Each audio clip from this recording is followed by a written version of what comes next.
Okay, let's unpack this. Welcome to the deep dive. Today, we're taking on a really foundational mission. We're doing a complete step-by-step deep dive into the essence of life itself, the cell. And our source material for this is the introductory chapter of Cell and Molecular Biology, Concepts and Experiments. That's right. And our goal here is to really synthesize that foundational knowledge. We're not just going to list facts. We want to vividly describe the figures, the key experiments, and all the technical innovations that actually built this field. And when you just stop and consider the sheer scope of this, it's kind of mind-boggling. I mean, we often talk about fields like astronomy, right? Yeah. Dealing with things that are unimaginably huge. Say primordial galaxies 13 billion light years away. Exactly. Or particle physics, where they're hunting for the Higgs boson by smashing particles together. Those fields operate at these crazy extremes of scale. But cell and molecular biology has its own unique handicap, and it's a big one. The very structures we study, the cell, its machinery, they're just too small. You can't see them, you can't hear them, you can't touch them directly. Which is why the whole history of this field is just a monumental tribute to human ingenuity, isn't it? Absolutely. It required the invention of entirely new, incredibly complex instruments and these elaborate staining techniques, all just to pierce the veil of the microscopic world. And you can see that technology in just a single image. There's this one light micrograph, for example, that shows a cell, and it's perched on top of this microscopic bed of flexible synthetic posts. Right, and those posts are the key. They aren't just there to hold the cell up. They're sensors, they're stained blue, and they act like these tiny microsprings that can actually measure the mechanical forces the cell is exerting. Precisely. And then you look inside the cell itself and you see this breathtaking organization. You have bundles of actin filaments, those are the contractile, the force-generating parts, and they're stained a bright, vibrant red. And the nucleus, the command center, is stained green. So as those red actin filaments pull and contract, they're literally bending the blue posts. And that allows scientists to precisely quantify the mechanical tension of life. That's the level of complexity we're operating at now. It's not just observation, it's measurement. That really shifts the perspective, doesn't it? It's not just about what the cell is, but what it does mechanically. It does. And as we begin this deep dive, it's important to acknowledge that this field is inherently, well, it's reductionist. We're trying to explain the character of the living, breathing organism by dissecting and understanding the functions of its smallest parts. So the aim isn't to get rid of the wonder? Not at all. The aim is to replace that sort of vague wonder with a much, much deeper appreciation for the mechanical beauty and the astonishing complexity that underlies every single thing a cell does. Okay, so the story of the cell then, it has to start with the microscope. It has to. If cells are invisible to the naked eye, the technology had to come first. Now, spectacles, basic magnification, they appeared around the 13th century. But it took until the late 16th century for the first truly functional compound microscopes, the ones using multiple lenses, to actually be constructed. And that invention brings us directly to 1665 and Robert Hooke. He was the curator of the Royal Society of London, a brilliant experimentalist. He looked at all sorts of things with his own compound microscope, which was, by the way, this beautifully ornate piece of equipment. And he was trying to figure out why it worked so well as a bottle stopper. Right, so he took a very keen knife, cut the cork into these fantastically thin slices, and he put them under his microscope. And what he saw was this pattern, a honeycomb of tiny, regular pores or boxes. He called them what? He called them cells. It's because they reminded him of the small, austere rooms, the cells that monks lived in a monastery. And that analogy just stuck forever. But there's a crucial clarification here, isn't there? A very crucial one. Hooke was only observing the empty, rigid cell walls of dead plant tissue. He saw the box, but he didn't see the life that was once inside it. That breakthrough, actually seeing the life, that came from someone else entirely, Anton van Leeuwenhoek. Yes, and he wasn't a trained scientist at all. He was a Dutch clothes and button salesman, but he had this incredible, obsessive passion for grinding his own simple single-lens microscopes. And his simple microscopes were actually revolutionary. They were, because they were so incredibly powerful for the time. They could magnify objects about 270 times and resolve details down to roughly 1.35 micrometers. Leeuwenhoek was the first person to truly see this unseen world of living things. He looked at pond water and saw, what did he call them? Animalcules. Animalcules, these teeming, darting, microscopic creatures. He also described bacteria from water that he'd soaked pepper in, and even from scraping the plaque off his own teeth. It must have sounded like complete science fiction at the time. It was so unbelievable that the scientific establishment, the Royal Society in London, was deeply skeptical. They actually had to send Robert Hooke himself to go and confirm Leeuwenhoek's findings. But once he did, that was it. The door to the microbial world was flung wide open. But even with those incredible first glimpses of life, the broad theoretical significance of the cell, that didn't really crystallize for a while, not until the 1830s. That's right, it took some time. Now we need to introduce Matthias Schleiden in 1838. He was a German botanist, and after just extensive study of plant anatomy, he came to a conclusion Which was? that all plant tissues were composed of cells, and, very significantly, that a plant embryo always arose from a single initial cell. And then the very next year, 1839, his colleague, Theodor Schwann, a zoologist, took that principle and extended it to animal life. Yes, Schwann concluded that plant and animal cells were fundamentally similar structures. He was arguing that the cell was the universal building block for all life. And that really set the stage for what we now call the cell theory. So that gave us the first two core tenets, right? Exactly. First, all organisms are composed of one or more cells. And second, the cell is the most fundamental structural unit of life. But there was still a pretty big gap in their thinking. Schleiden and Schwann, they kind of held on to this less accurate idea that cells could somehow just arise spontaneously from non-cellular materials. It was a holdover from the much older theories of spontaneous generation. And it took until 1855 for Rudolf Virchow, a German pathologist, to definitively settle the third and really essential tenet. Virchow's famous declaration. Omnias cellula ecula. Cells can arise only by division from a pre-existing cell. That completed the foundational understanding that underpins all of modern biology. Life begets life, and every single cell on this planet descends from a single, unbroken line of divisions stretching back over 3 billion years. So we have the cell theory. Now let's dig into the most basic property of cells. They are the smallest unit that can be said to be truly alive. Yes, a single, isolated cell is a completely autonomous living entity. If you take a cell and you grow it in vitro, what does that mean exactly? It means in glass, so in culture. Yeah. Outside the body in a petri dish. Yeah. And if you do that, it retains the capacity to grow, to metabolize, to reproduce, and eventually to die. And it's important to note that death isn't always just a passive decay, right? Cells can actually execute a form of programmed self-destruction. A suicide program, yes.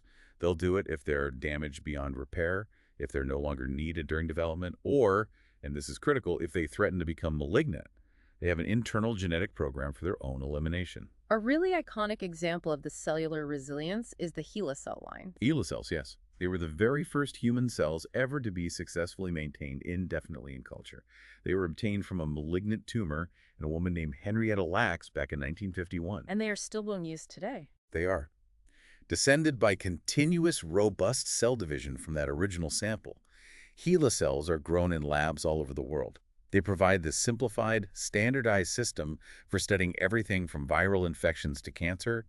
The micrographs of them are just so vibrant, often showing cells with multiple nuclei, which really reflects their origin as aggressive, dividing tumor cells. Okay, let's move to the set of, 8 universal properties that define all living cells. The first one is that cells are highly complex and organized. And when we say complex, we mean it in a very specific way.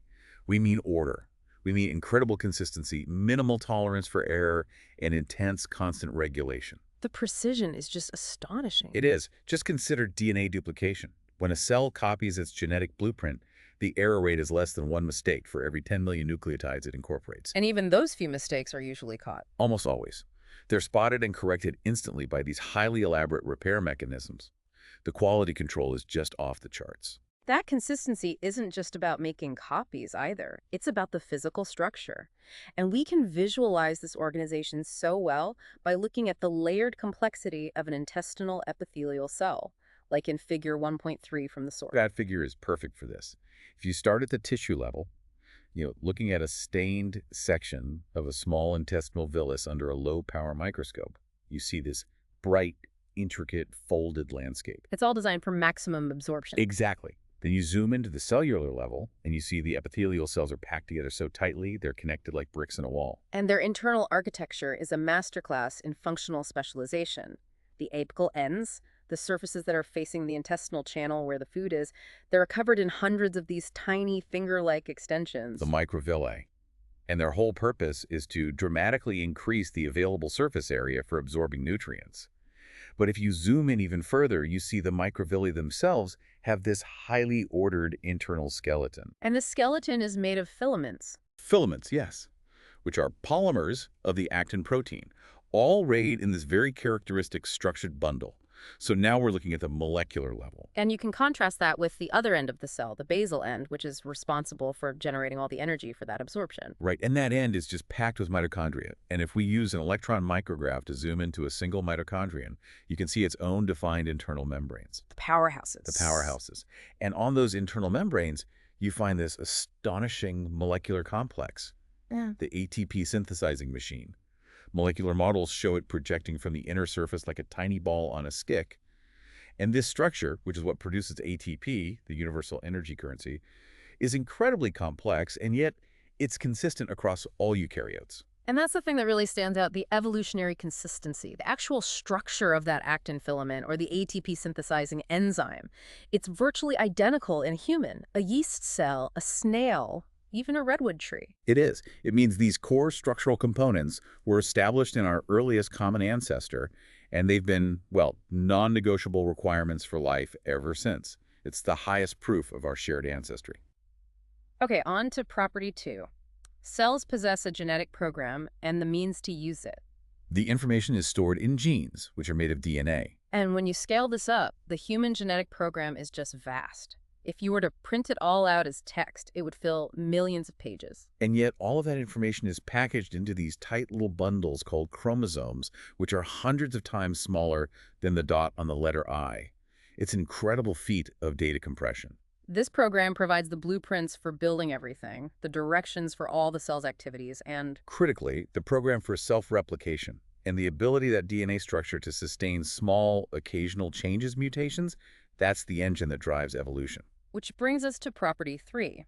Cells are capable of producing more of themselves. This happens through cell division, where one mother cell divides its contents into 2 daughter cells. And the most important part of that is that the genetic material must be duplicated and shared with perfect fidelity. Division is usually equal, but not always. There are specialized exceptions. That's right, like in a mammalian oocyte, the egg cell. When it divides, it's a very unequal division. One of the resulting cells gets to keep almost all the cytoplasm and all the resources, becoming the functional egg. And the other one? The other one just gets half the genetic material and is basically expelled as this tiny, non-functional remnant called a polar body. It's a strategy to conserve resources for the viable egg. Property 4. Cells acquire and utilize energy. Every single biological process, from thinking to breathing to DNA repair, it all costs energy. And virtually all of that energy, if you trace it back far enough, comes from the sun's electromagnetic radiation. So photosynthetic cells, like the alga sparagira, they trap this light energy using pigments inside specialized membranes. And they convert it into chemical energy, which they store in carbohydrates. But for animal cells, like our own, we get our energy prepackaged. We might absorb glucose from the liver, for example. And that glucose is then disassembled by the mitochondria, and the energy is stored in that readily accessible form, ATP. And this ATP is being burned constantly, even just to maintain the cell's integrity through what's called turnover. Which is? The continuous breakdown and rebuilding of all the cell's macromolecules and organelles. It's constant maintenance, and it costs a lot of energy. Property 5. Cells engage in mechanical activities. Cells are never static. They are always bustling with internal movement. They're transporting materials, they're assembling and disassembling structural elements, they're changing shape, and in some cases, they're actively moving from one place to another. All of this relies on dynamic shape changes in specialized motor proteins and these really sophisticated molecular machines. Next, property 6. Cells are able to respond to stimuli. They're not just closed-off systems. They're constantly interacting with their environment. Their surfaces are just coated with these specific receptors that interact only with complementary things on the outside, like hormones, growth factors, or nutrients. And that interaction, that binding, triggers a specific response inside the cell. A highly specific response. Yeah. It could be an alteration in metabolism, it could be initiating movement toward the stimulus, or, as we mentioned before, it could even be triggering that programmed cell death. Property 7 is really fascinating. Cells are capable of self-regulation. They're robust. They are. They're incredibly hardy and durable because they operate with these complex feedback circuits that are designed to automatically correct any fluctuations in their internal composition or behavior. And the failure of this self-regulation, that's where things go wrong. That's where you get severe pathology, like cancer, where cells start ignoring the signals to stop dividing or to repair their damage. This concept was demonstrated in a really profound experiment way back in 1891 by Hans Driesch. Tell us about that, because it raises some really deep questions. Driesch was studying sea urchin embryos, and at a very early stage, he mechanically separated the first two, or even the first four, cells of the embryo. Now, you might think that an isolated cell would only develop into a fraction of an organism, right? A quarter of a sea urchin. That would be the logical assumption. But that's not what he found. He found that each isolated cell surprisingly regulated its own activities and developed into a complete, normal, albeit smaller, sea urchin embryo. How is that even possible? How does an isolated cell know that its neighbors are missing? And how does that knowledge spontaneously redirect its entire developmental program to form a whole organism instead of just a part? That is the profound question. It implies a level of complexity far beyond just following a linear script. It suggests that cellular processes operate spontaneously, almost like a complex Rube Goldberg machine, where the completion of one step automatically triggers the next, without any need for external conscious direction. And that brings us to the final property, property 8. Cells evolve. Right. While the exact origin of the very first cell is still a fundamental mystery, it's the universal conclusion of modern science that all living organisms share a single common ancestor.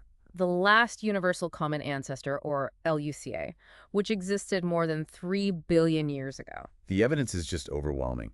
All life forms share a common genetic code. They have a similar plasma membrane. They use nearly identical ribosomes for making proteins. This commonality points to a single origin for all life on Earth. And of course, evolution is still an ongoing, continuous process. Okay, so the moment the electron microscope became commonplace in labs, it revealed this monumental, fundamental split in the biological world. It did. A dichotomy. All cells fall into one of two basic classes. Yeah. Prokaryotic and eukaryotic. And this is not a subtle difference. No, not at all. It's a critical evolutionary division, and there are no known intermediates. Prokaryotic cells, which includes bacteria and archaea, are structurally much simpler. Eukaryotic cells, which make up protists, fungi, plants, and animals, are vastly more complex. And we think prokaryotes appeared much, much earlier, right? Yes, around 2.7 billion years ago. Long before the explosion of complex life that you see on Earth's biogeologic clock. But despite those vast differences in complexity, we have to start by acknowledging the features they share. What are the deep, fundamental similarities that connect them both back to LUCA? Well, they share a very similar plasma membrane construction. They both use DNA as their genetic material, and critically, they operate using an identical genetic code for translation. So the language is the same. The language is exactly the Yeah. same. They also share core metabolic pathways, like glycolysis, and they both use similar machinery for making ATP. It's just located in the plasma membrane of prokaryotes and in the mitochondrial membrane of eukaryotes. But it's the distinguishing characteristics of eukaryotes that really define their complexity. And the first difference is right there in the name, the way they store their genetic material. Exactly. Eukaryotes have a true nucleus. It's bounded by a complex double-layered membrane system called the nuclear envelope, Whereas prokaryotes have what's called a nucleoid. which isn't a structure so much as a region. It's a poorly demarcated area in the cytoplasm that completely lacks a boundary membrane. This is what gave rise to the names. Prokaryotic, meaning before the nucleus, and eukaryotic, true nucleus. The DNA itself is also far more complex in eukaryotes. Much more. Prokaryotes, like bacteria, have a relatively small amount of DNA, usually in a single circular chromosome. Eukaryotes, on the other hand, have multiple long linear chromosomes that are tightly wrapped around proteins to form chromatin. It's a much more sophisticated packaging system. And maybe the most visually striking difference is the compartmentalization of the cytoplasm. Eukaryotic cytoplasm is just packed with these membrane-bound organelles. Mitochondria, the endoplasmic reticulum, the Golgi complex, lysosomes, and in plants, chloroplasts. These compartments allow for all sorts of specialized biochemical reactions to happen at the same time, isolated from the rest of the cell. And prokaryotes generally lack this. Their cytoplasm is mostly just one big compartment. For the most part, yes. The one major exception is the elaborate photosynthetic membranes you find in cyanobacteria. But generally, they don't have that internal membrane system. Which makes sense given their size. It does. Small prokaryotes can rely on simple diffusion to move things around. Large eukaryotic cells need complex, active transport systems to get things where they need to go. Which brings us to the cytoskeleton. Eukaryotes have this highly complex, dynamic internal scaffold made of microfilaments and microtubules. It's for support, for changing shape, for internal transport. Now, we used to think prokaryotes didn't have one at all, but recent studies show they have primitive cytoskeletal filaments. Still, their system is functionally and structurally much, much simpler. And if you could actually peer inside a eukaryotic cell, there's a striking micrograph in the source, figure 1.11. You'd be shocked by how crowded it is. It's not empty space. You see the cytoskeletal filaments stained red, and these large macromolecular complexes, mostly ribosomes, stained green. There is very little room left for the cytosol, the soluble phase. It's an incredibly dense, packed environment. This organizational difference even extends to how they reproduce. Eukaryotic division, mitosis, is this highly complex process. It involves the formation of an elaborate microtubule-based machine called the mitotic spindle, and its whole job is to ensure the precise, equal segregation of all those linear chromosomes. Prokaryotes had a much simpler solution. Much simpler. They just duplicate their single chromosome, and the two copies are pulled apart by the inward growth of the cell membrane between them. And in terms of sex, prokaryotes are largely non-sexual. They only have one copy of their chromosome. They don't do meiosis. But they do have a process called conjugation. They do, yes, where one bacterium can pass a piece of DNA to another through a little tube called an F pelus. But it's a temporary exchange. The single chromosome state quickly returns. Even the way they move is fundamentally different. The prokaryotic flagellum is a simple hollow protein filament. Made of a protein called flagellin. And it just rotates at these incredibly high speeds, over 1,000 revolutions per second, to propel the cell, like a boat's propeller. In stark contrast, the eukaryotic flagellum, like on a sperm cell, is much larger, far more complex. And it generates movement through a dynamic, wave-like undulation, not rotation. It whips back and forth. And its internal structure, if you look at a cross-section, reveals this characteristic and very complex core arrangement called the axoneme. Okay, so within that vast prokaryotic world, we now distinguish between two completely distinct domains, archaea and bacteria. Right, and archaea first became famous as extremophiles, organisms that thrive in conditions that would kill most other life. Things like methanogens, which produce methane. Or halophiles, which live in extremely high salt, like the Dead Sea. Acidophiles that live in near zero pH. And thermophiles, like the famous strain 121, which can grow to scalding 121 degrees Celsius. But it's important to remember they're not all extremists. Many archaea live in perfectly normal, moderate environments. Absolutely. Then you have the domain bacteria, which is just vast. It includes the smallest known cells, the mycoplasma, which are only about 0.2 micrometers across, and uniquely lack cell walls. Bacteria are present in every single habitat you can imagine on Earth. And their metabolic sophistication is just extraordinary. It is. An E. coli bacterium can build every single macromolecule it needs from just one or two simple organic compounds and some inorganic ions. Our own cells, by comparison, need a whole suite of vitamins and essential amino acids that we can't synthesize ourselves. We're much needier. Within the bacteria, the most complex are the cyanobacteria. Right. These have elaborate internal membranes for photosynthesis, which look a lot like the thylakoid membranes you'd find inside a plant chloroplast. And crucially, they're also capable of nitrogen fixation. Converting nitrogen gas from the air into a usable form, ammonia? Exactly. This allows them to survive on just light nitrogen gas, CO2, and water. They're often the pioneer organisms that colonize bare, sterile environments. But the sheer scale of prokaryotic life is just. It's hard to comprehend. Traditional microbiology has only managed to culture and identify about 6,000 species. Which is a shockingly tiny fraction. We estimate it's less than 0.1% of the total species on Earth.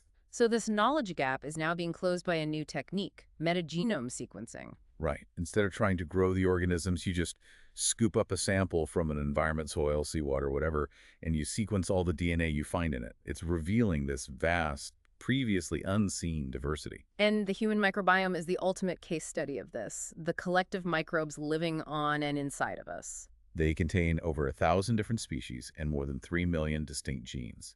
That's about 150 times more genes than the human genome itself. Wait, say that again? 150 times more genes. That's right. That's a profound statistic. It forces you to acknowledge that we aren't just individuals. We are walking ecosystems. And these microbes aren't just passengers. They're crucial for our health. Absolutely. They synthesize essential vitamins. They prevent the growth of pathogens. They even influence our metabolism. We know that obese and lean individuals have measurably different bacterial profiles in their guts. And globally, the numbers are just astronomical.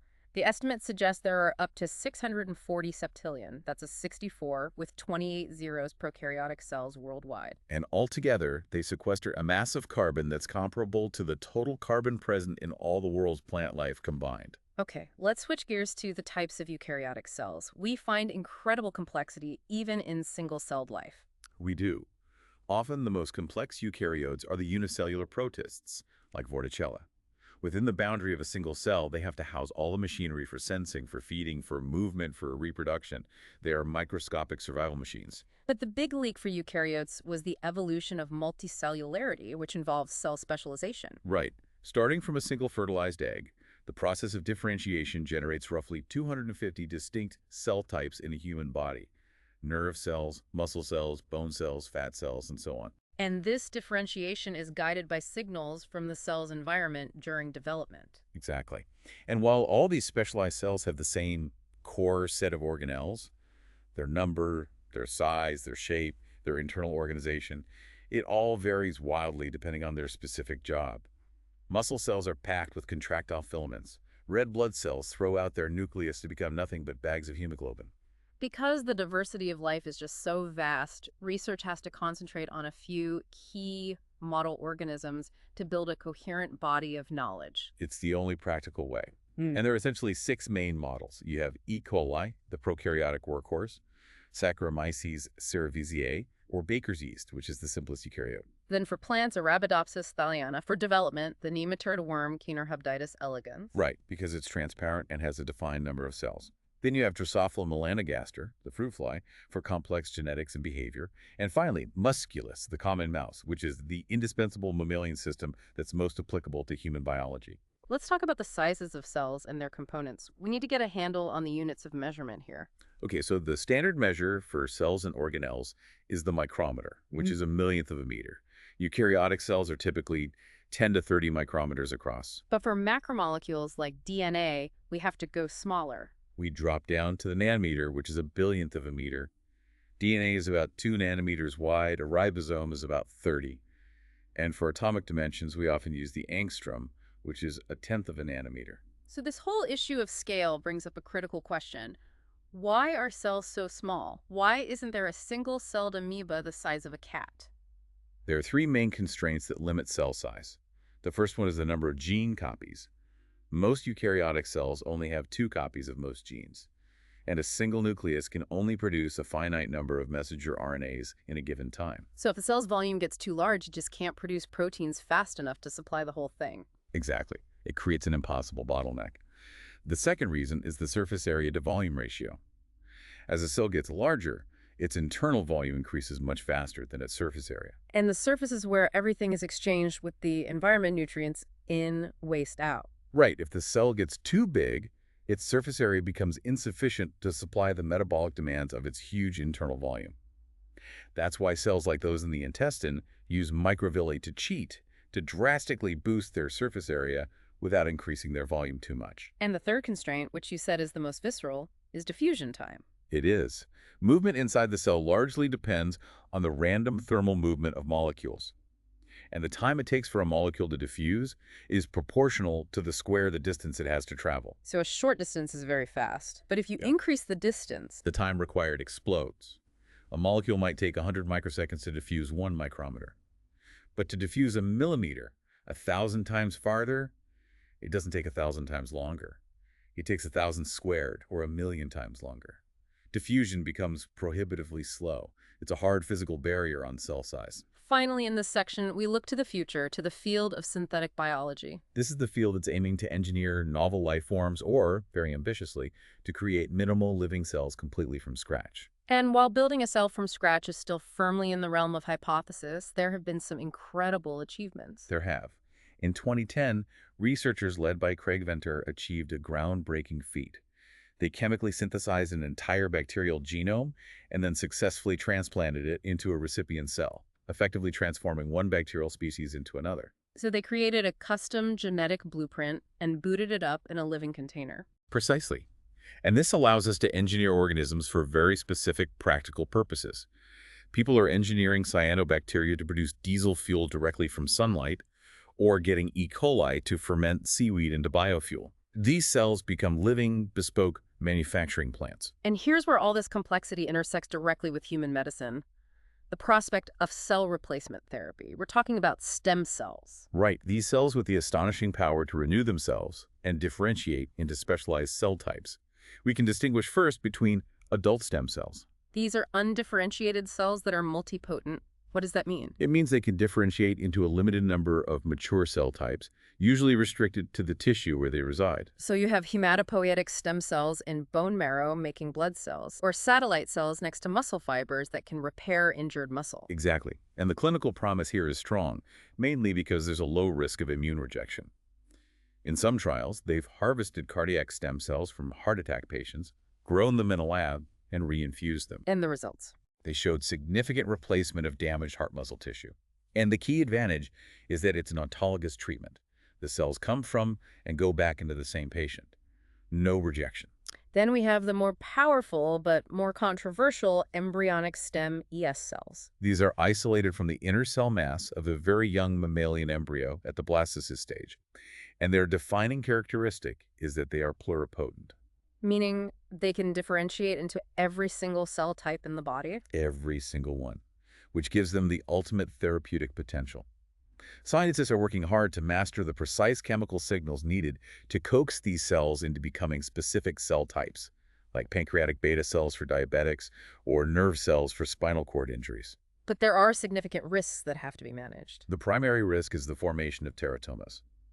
If any undifferentiated ES cells remain in the transplant, they can form these benign tumors that contain bizarre, fully differentiated tissues, sometimes hair or bone or even teeth. So you have to be absolutely sure that every cell you transplant is fully differentiated. You do.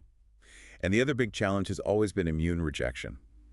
The complex process of somatic cell nuclear transfer, or SCNT, could theoretically create patient-specific ES cells, but it's technically difficult, expensive, and ethically fraught. Which is why the discovery of induced pluripotent stem iPS cells in 2006 was so revolutionary. It was a game changer. Shinya Yamanaka completely overturned the dogma that differentiation was a one-way street. He took fully differentiated cells, like skin fibroblasts, and by introducing just 4 key genes. The OSKM factors? The OSKM factors, yes. He successfully reprogrammed them all the way backward into a pluripotent stem cell state. That's just astonishing. The advantages are immediately obvious. No embryos, fewer ethical concerns, and a potentially limitless supply of patient-specific cells. The applications are vast. They've been used to correct sickle cell anemia in mice, and they allow us to create patients in a petri dish. How does that work? You can take skin cells from a patient with a genetic disease, make iPS cells, and then differentiate them into the affected tissue, say cardiac muscle. In the dish, those cells will exhibit the disease's symptoms, and you can test thousands of drugs on them to find a potential therapy without ever touching the patient. But iPS cells aren't perfect, are they? They're not. They seem to lack the same high quality as true ES cells. They can retain a kind of epigenetic memory of their original cell type, and they can have genomic abnormalities. And just like ES cells, they form teratomas if they're not fully differentiated before transplant. And finally, there's an even newer idea, direct cell reprogramming or transdifferentiation. Right. This skips the risky pluripotent stage entirely and converts one differentiated cell type directly into another. For example, Researchers use virus-carried genes to transform one type of pancreatic cell directly into insulin-secreting beta cells right inside the pancreas of diabetic mice. And it worked. It normalized their blood sugar. The prospect is scandalizing, replacing diseased cells directly inside the organ. okay, now we need to shift from the fully living self-regulating cell to the non-living infectious agent that operates completely outside those rules, the virus. Right. The story starts in 1892 with Dmitry Ivanovsky, who was studying tobacco mosaic disease. He found that the infectious agent was so small it could pass right through filters that were fine enough to stop the smallest known bacteria, These were eventually named viruses. Later, in 1935, Wendell Stanley actually crystallized the tobacco mosaic virus, or TMV. He did, and he mistakenly thought it was pure protein because things that form crystals are usually simple and homogeneous. But we now know that TMV is much more complex. It's a rod-shaped particle with an RNA molecule surrounded by a helical protein shell. And the crucial thing about all viruses is that they are obligatory intracellular parasites. They have to be. They have no metabolism of their own. They are completely inert until they can hijack a living cell to reproduce. Outside a host, the virus exists as this inanimate particle called a virion. And that virion contains a very minimal amount of genetic material, either DNA or RNA, encoding just a handful of genes. This is encased in a protective protein shell called a capsid. And the capsid is built from repeating subunits, which is a very efficient use of genetic information. It is. Many viruses, like adenovirus, have this beautiful, geometrically precise 20-sided shape, an icosahedron, And many animal viruses, like HIV, have an additional outer envelope. which is a lipid membrane that they actually steal from the host cell's plasma membrane as they exit the cell by budding off. The most complex-looking viruses have to be the bacteriophages, the ones that infect bacteria. They look exactly like miniature lunar landing modules, a polyhedral head, a stalk, tail fibers, and they are the most abundant biological entities on Earth by far. A virus's success depends entirely on host specificity, right? It's determined by proteins on its surface. Exactly. HIV, for instance, has a protein that can only bind to the CD4 protein found on certain human white blood cells. Some viruses have a wide host range, like rabies. Others, like the cold virus, have a very narrow one. A really sobering example of viral impact is the 1918 influenza pandemic. It killed over 30 million people. It was devastating. And in a controversial but scientifically vital effort, researchers managed to sequence the entire viral genome from preserved tissue samples, including some from bodies that were buried in the Alaskan permafrost. And that sequencing told them what? It confirmed the virus had jumped from birds to humans. And when they reconstituted the virus in a secure lab, a very high-risk but necessary experiment, they found it was exceptionally virulent. It killed 100% of the lab mice it infected. It gave us critical clues about what made it so deadly. So viruses cause two basic types of infection. The first is lytic infection. Right. In a lytic cycle, the virus takes over the host cell's machinery, makes thousands of copies of its components, and these components self-assemble into new virions. Then the cell just bursts or lyses, releasing all the progeny to infect the neighboring cells. The second type is integration. In this case, the viral DNA actually inserts itself into the host cell's own chromosome, where it becomes a silent provirus. In bacteria, this provirus can lie dormant for generations until a stimulus, like UV radiation, wakes it up and triggers a lytic cycle. And in animal cells, like with HIV. The integrated provirus produces new virions that continuously bud from the cell surface without immediately killing it. The cell survives for a while as a kind of virus factory. And critically, some of these integrated proviruses can cause the host cell to lose its growth control and become malignant. But viruses aren't just pathogens. They're also incredibly valuable tools for research. Invaluable. And they're being developed for practical applications, like as delivery vehicles for gene therapy, or even as agents to fight antibiotic-resistant bacteria, which is a potential return of bacteriophage therapy to Western medicine. And finally, we have to mention the absolute simplest infectious agents known, viroids. Discovered in 1971, these are just minuscule circular RNA molecules. They're only a few hundred nucleotides long, and they completely lack a protein coat. They mostly cause diseases in plants. And since they don't encode any proteins, they work by hijacking the host cell's own enzymes, like its RNA polymerase, to get themselves copied, causing disease by just fundamentally messing up the normal expression of the host's genes. Okay, now we get to take a look at one of the greatest mysteries in evolutionary biology.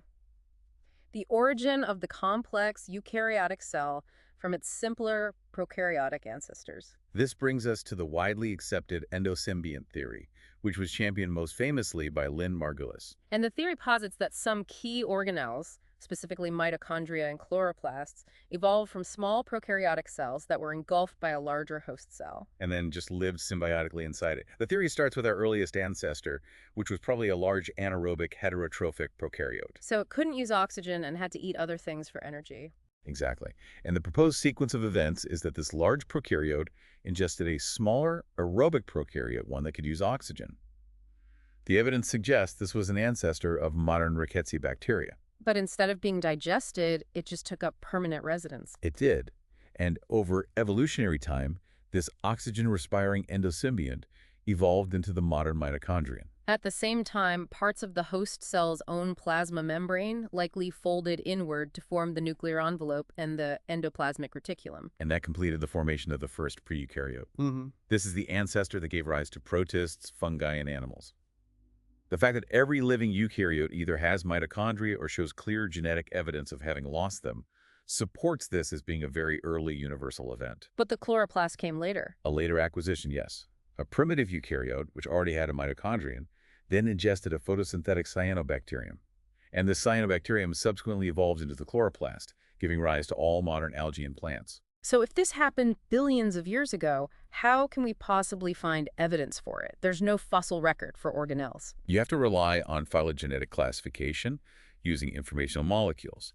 Back in 1965, Zucker, Candle, and Pauling proposed that you could use the sequence differences in molecules like proteins and nucleic acids as a kind of evolutionary clock. Because mutations accumulate at a relatively steady rate over time. Exactly. And this method was used brilliantly by Carl Woese and George Fox in the mid-1970s. They chose to study ribosomal RNA because it's absolutely essential for life and therefore changes extremely slowly over evolutionary time. And their method was incredibly meticulous. It was. They would purify the RNA, chop it up into short identifiable fragments, and then separate those fragments using a technique called two-dimensional electrophoresis. By analyzing the resulting fingerprint pattern, they could compare the degree of relatedness between any two organisms. And their first key finding was huge. It provided strong support for the endosymbiont theory. It did. They found that the rRNA sequence in a chloroplast was far, far closer to the rRNA sequence of a free-living cyanobacterium than it was to the rRNA from the eukaryotic cell's own cytoplasm. It was powerful molecular proof of a symbiotic origin. But their second finding was even more dramatic. It completely redrew the tree of life. In 1977, they published a landmark paper. By comparing the RNA sequences of 13 diverse species, they found that the sequences didn't cluster into two groups, but three. Eukaryotes, typical bacteria. And a third, entirely new group, which they named Archaebacteria, which we now just call Archaea. This led Woese to propose the now accepted three domains of life: Archaea, bacteria, and eukarya. And the resulting phylogenetic tree implied something fundamental, that Archaea are actually closer evolutionary relatives to us, the eukaryotes, than bacteria are. But then the development of full genome sequencing complicated this neat picture. It revealed a lot of lateral gene transfer, or LGT. A lot. It's the transfer of genes between species, not from parent to offspring. And when they sequenced whole genomes, they found they were surprisingly mosaic. Archaea had lots of bacterial genes, and vice versa. It blurred the lines. For example, E. coli acquired nearly 20% of its current genome through LGT over the last 100 million years. Which means using any single gene to try and reconstruct the tree of life for the whole organism can be really problematic. So how do biologists deal with that? This led to the complexity hypothesis. The idea is that genes involved in core informational processes like making ribosomes or transcribing DNA are part of these huge, intricate multi-protein machines. And they are much less likely to be successfully transferred laterally. Exactly. Because if you just transfer one part of a complex machine, it's not going to fit with the host's existing machinery. You'd have to transfer dozens of genes all at once. But metabolic genes, which often work alone, are much easier to transfer. So the informational genes are still the most reliable markers for tracing deep evolutionary history. They are. And they continue to support the three-domain tree proposed by Woese. Even our own genomes show this mosaic heritage. Our informational genes look more like those from Archaea, while our metabolic genes look more like those from bacteria. It's a complex, interwoven history. Wow, what an incredible foundational journey. We've gone from the very first microscopic glimpse of cork all the way to the revolutionary prospect of curing diseases with a patient's own reprogrammed skin cells. We have. We established the 3 unshakable tenets of cell theory. We detailed the 8 fundamental properties of life, highlighting that astounding order and regulation inside a single intestinal cell. And we saw the profound self-regulation shown in Driesch's sea urchin experiment. We analyzed that critical evolutionary split between prokaryotes and the organelle-packed complexity of eukaryotes. And we acknowledged the immense scale and metabolic power of the global microbiome. And we explored the non-living fringe of biology, the virus.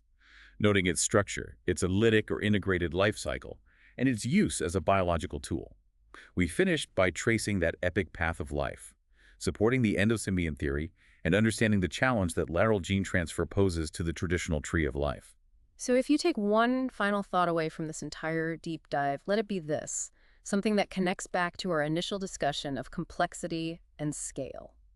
Despite our ability to fully sequence the genome of the simplest bacterium, and despite knowing the function of virtually every single one of its molecular parts, we are still nowhere near creating a fully functional, self-replicating, minimal living cell from scratch. Which really highlights the fact that understanding the parts, the reductionist approach, is a completely different thing from understanding how the whole self-regulating, autonomous machine of life spontaneously emerges and operates. That mystery continues to drive molecular biology forward. A truly fascinating mystery left to explore. Thank you for joining us for this deep dive. We'll see you next time.